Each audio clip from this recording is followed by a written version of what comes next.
Hopefully, at this point, a strong case has been made for a data warehouse, certainly for medium to large organizations with ton of operational data not available in useful format for analysis that supports the strategic decision making. Operational data comes from many sources, but managers need the integrated, holistic view of their enterprise over time along many dimensions. They need to see the information appropriately summarized with key performance indicators telling them which way things are going. We've already discussed the fact that IT is not well positioned to deliver that strategic information, which is why the previous efforts, think DSS, EIS, coming out of IT has had limited acceptance and success.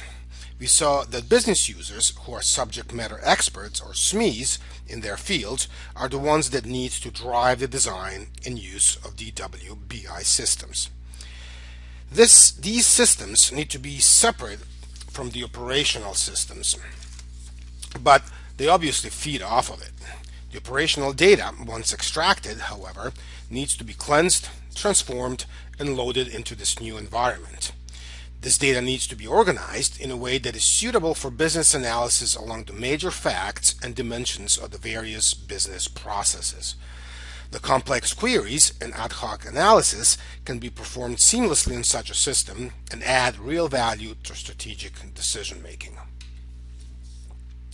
Next, we describe an ideal DW environment that provides an integrated view of the enterprise, uses the current and historical information for strategic decision making, is a separate system that does not interfere with day-to-day operational systems, and presents the strategic information to business users in an intuitive, consistent, interactive, and flexible ways.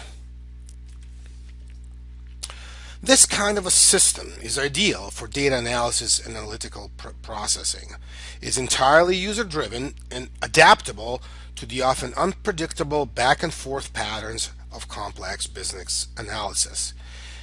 This kind of a system is a blend of many technologies, each of which contributes to a particular piece of the system, from data extraction, cleaning, transformation, and loading into data warehouse, to data storage and information delivery.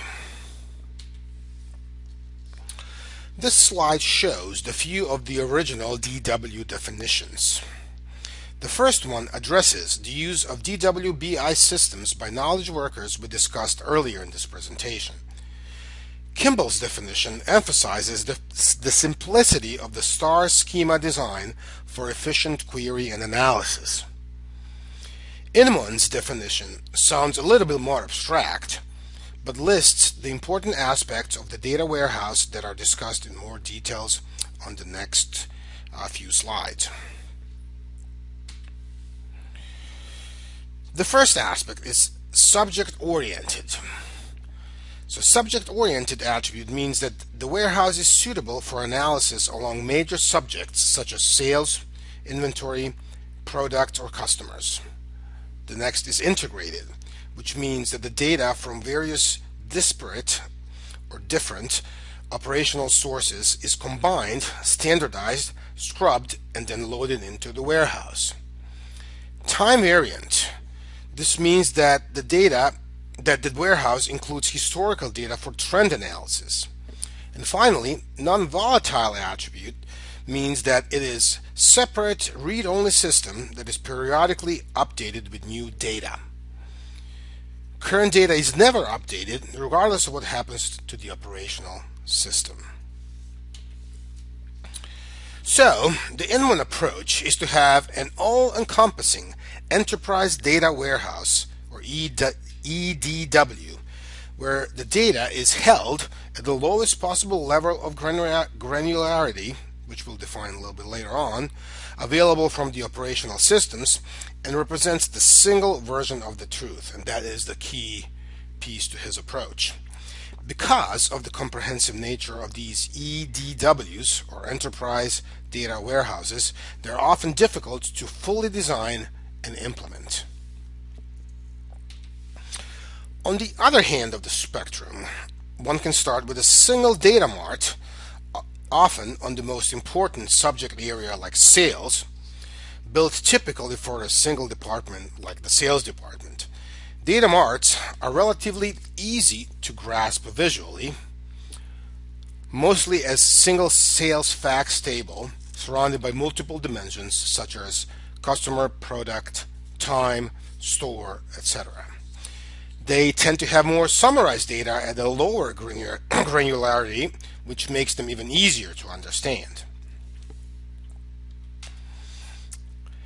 Kimball's approach is the bottom-up way of building individual data marts for different purposes and in different departments with often quick turnaround, but taking care to conform the dimensions used between different data marts so that the whole thing can be stitched up together to the enterprise level.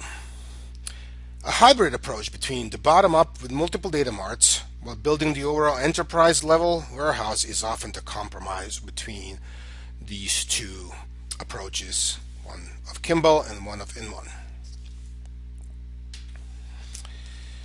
This slide shows some of the before mentioned pros and cons of both approaches. EDW, or Enterprise Data Warehouse, requires strong corporate sponsorship, which is both a pro and a con. If successful, it results in a single, centralized, robust, and integrated environment, always dispensing a single version of the truth.